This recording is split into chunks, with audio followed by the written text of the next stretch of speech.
that customers arrive at the same rate all day long. That's not necessarily true either, right?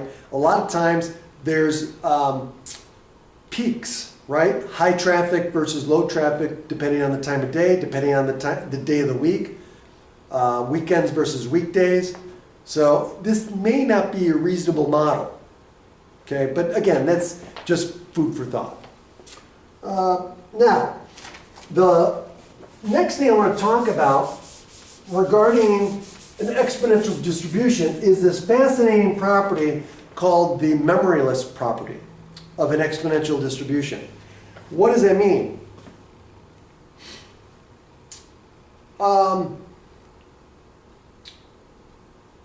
It doesn't matter when the last customer arrived. The probability that the next customer arrives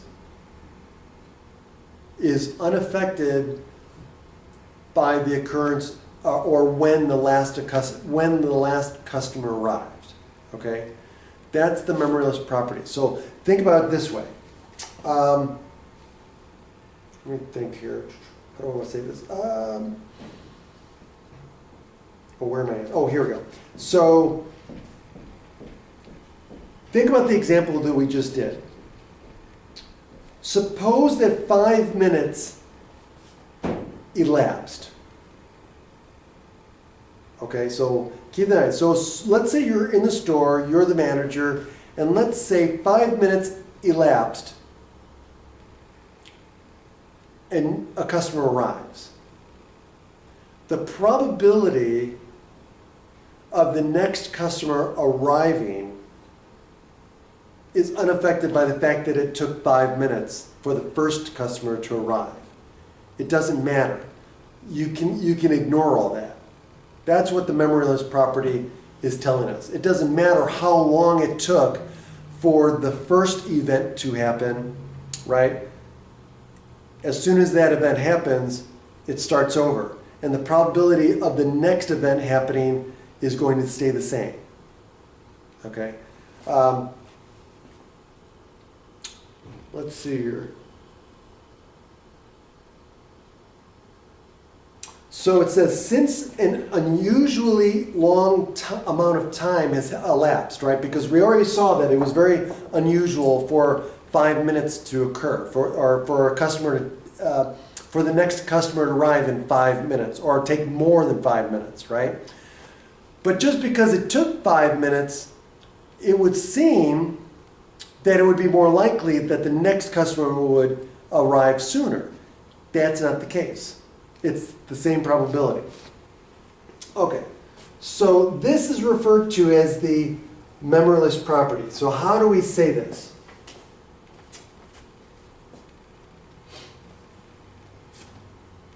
If we look at symbols, this is what we're saying.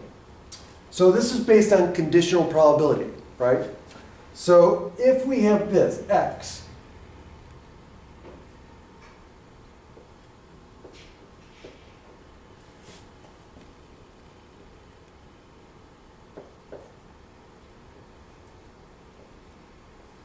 so what does this mean? This is saying that, hey, what's the probability that x is going to be greater than some time after a given time? Okay, so let's say this is the amount of time that passed until the first customer, or the first customer, right? Plus the amount of time after that customer has arrived, right? So the probability that this amount of time passes, given that we've already waited this amount of time, is going to be equal to what? Well, it doesn't matter. This doesn't matter. So this will be equal to the probability that x is greater than t. Okay? So the fact that we know that that amount of time has happened doesn't matter. Okay? So for example, in the example that we're just talking about, That would be synonymous to saying, hey, what's the probability that x is greater than 5 plus 1? Oops.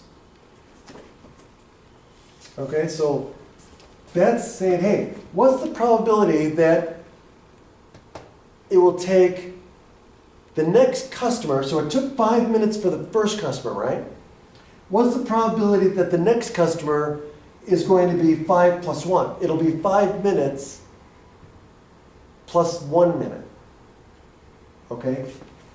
Given that we know that x is greater than 5, right? Because that's how long it took for the first 5 minutes, right? For the first customer, right? Well, the Memoryless property for the exponential distribution means that it doesn't matter. So this is going to be the same as the probability that x is greater than 1. Okay?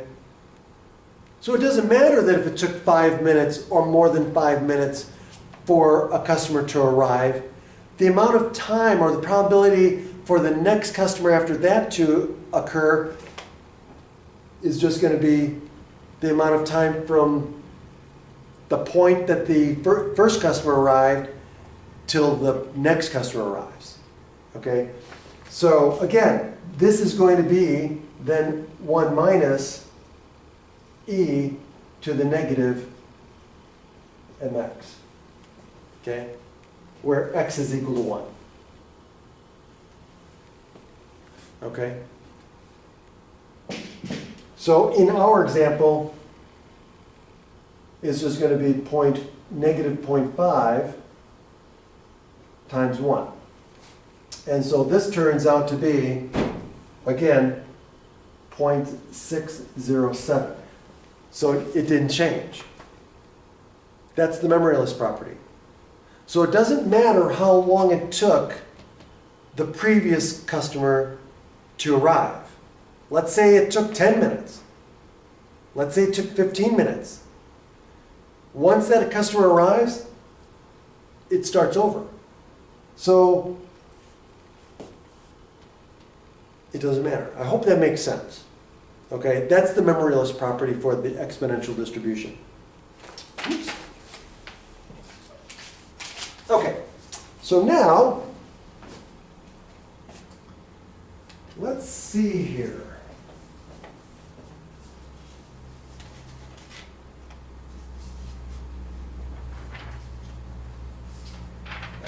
Let's do...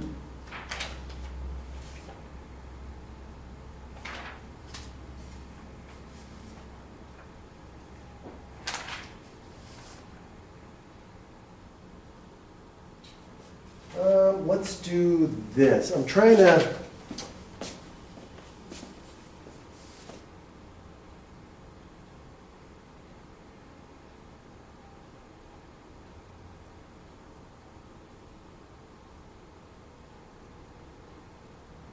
Okay, so let's do...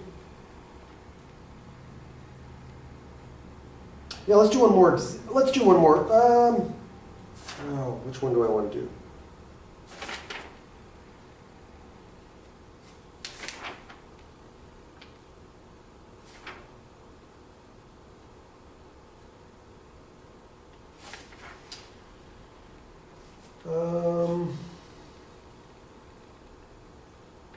We did that one.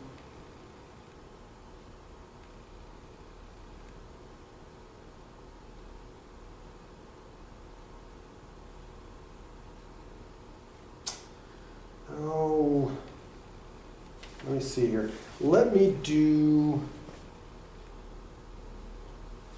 this one. Yeah, let's do this one. So we have this example here. And this is a postal clerk. So this represents the amount of time that a postal clerk spends with a customer. So this is what we know, okay? So we know that M, so they give us the decay rate is 0.25, okay? Which means mu is equal to 4. And so we know X is exponential 0.25. Okay? So now,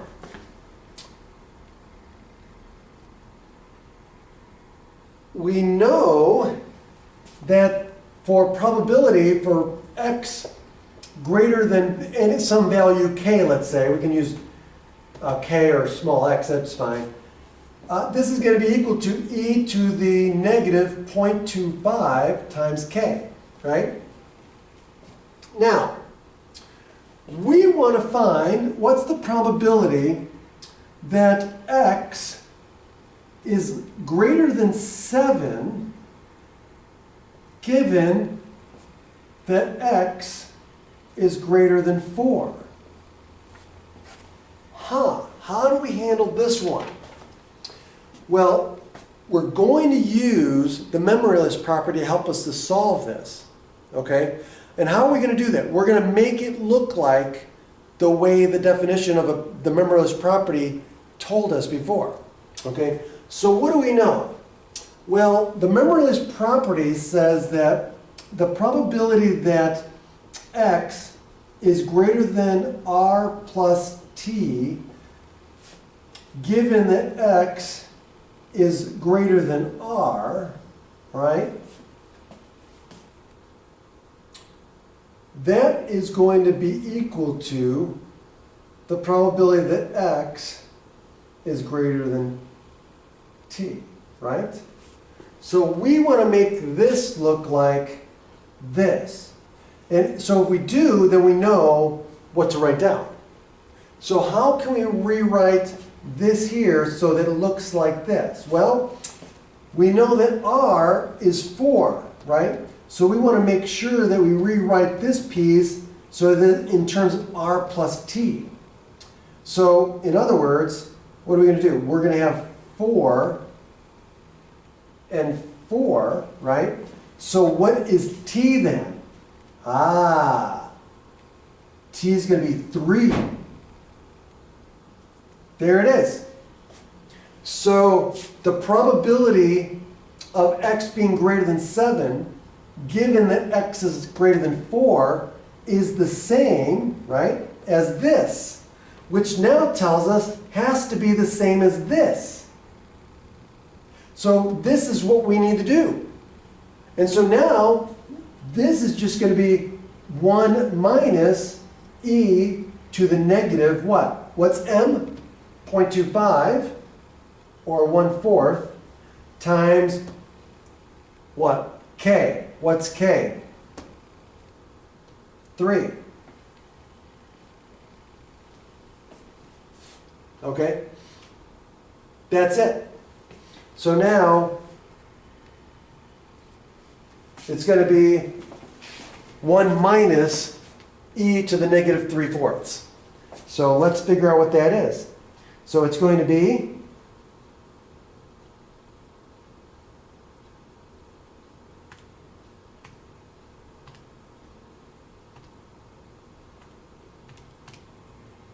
.472 is this piece. So it's going to be 1 minus 0.472. And so that's going to be 0.528. And we're done. Oh, wait a minute. No, I used the wrong form. Oh my gosh. I'm a nuthead. It's greater than. It's greater than. So we wouldn't use the complement rule. It's just e to the negative m times x. So it's just going to be what did I get? 0.472. Okay. So it's just going to be negative 3/4. Okay. Sorry, I used the complement rule. See, I lost track of what I was doing. I took the greater than and inadvertently used the complement rule, thinking like the binomial in other cases. So remember, exponential is a little opposite of what you might think. So again, it's just going to be this, not 1 minus this. Okay, so it's going to be 0.472. Okay, but the main thing is using, what did we do? We used the Memoryless property to figure this out. So all we did was we wrote it from this to this, and then once we matched this up, we know we could reduce it to this, and then just use the formula.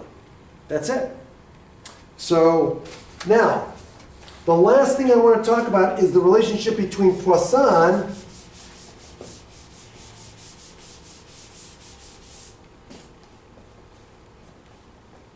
and exponential. Okay? So now, if we look at the Poisson distribution, the discrete distribution, okay?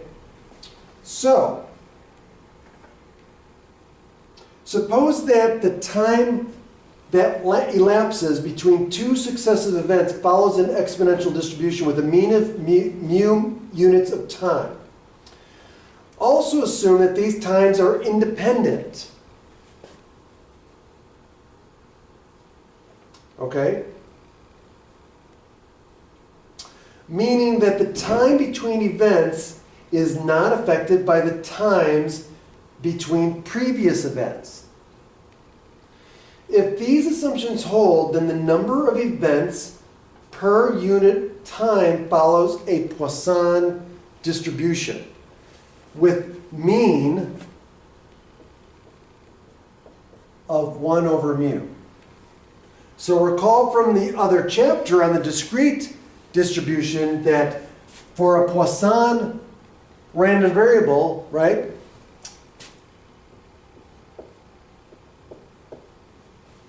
what do we know?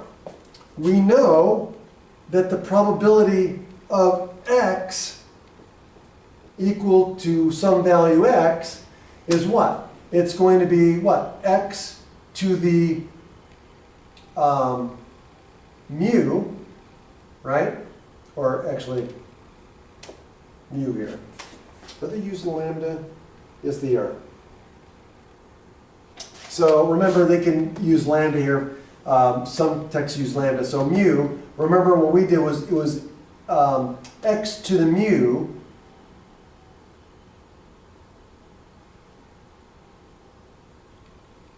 no.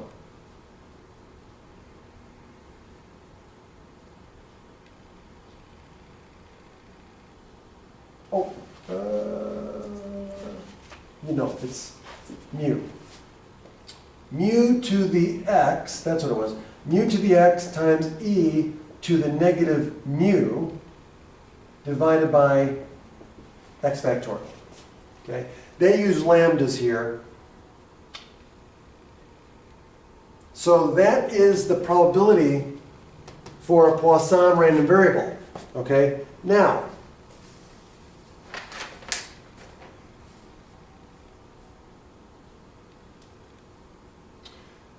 so the number of events per unit time follows a Poisson distribution. Then the amount of time between events follows an exponential distribution. So here's the thing. The relationship between Poisson and exponential. Exponential is talking about the amount of time between events, right? So what we just found is that if we assume that the amount of time is independent, right? So remember, what I just read is that, so the assumptions that we're assuming is if we assume that x, if we're talking about the amount of time between customers, let's say, or between events in general, is exponential. If we also make the assumption, the two assumptions here, assume that the times, right, in between, those times, the amount of time is independent, right? So each of the times are independent of each other, meaning that the times between events is not affected by the times between other previous events. If these assumptions hold, okay, so the other assumption is, let's see.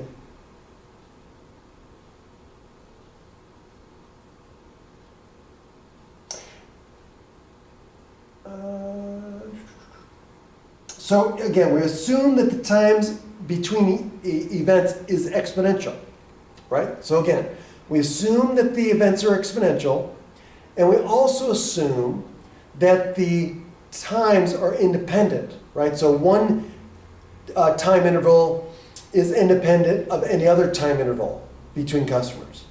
If those assumptions hold, then what we find is that the events follow a Poisson distribution, right? So remember, what is the random variable for a Poisson?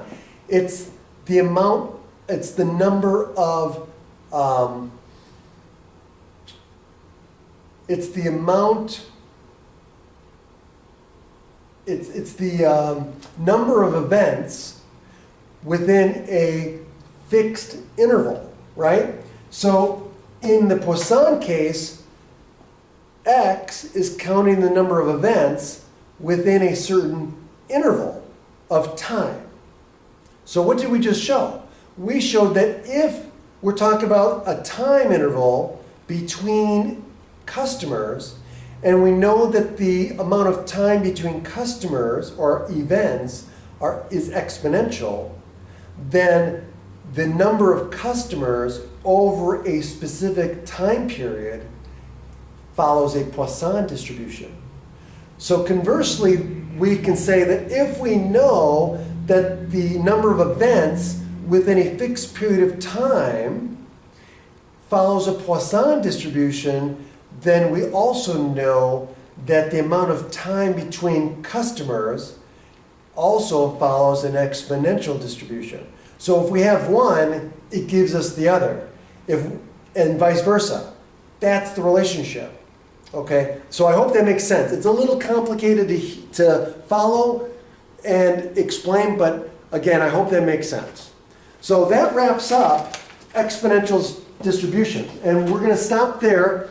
So if you have any questions, please email me. Other than that, I'll see you next time. Bye.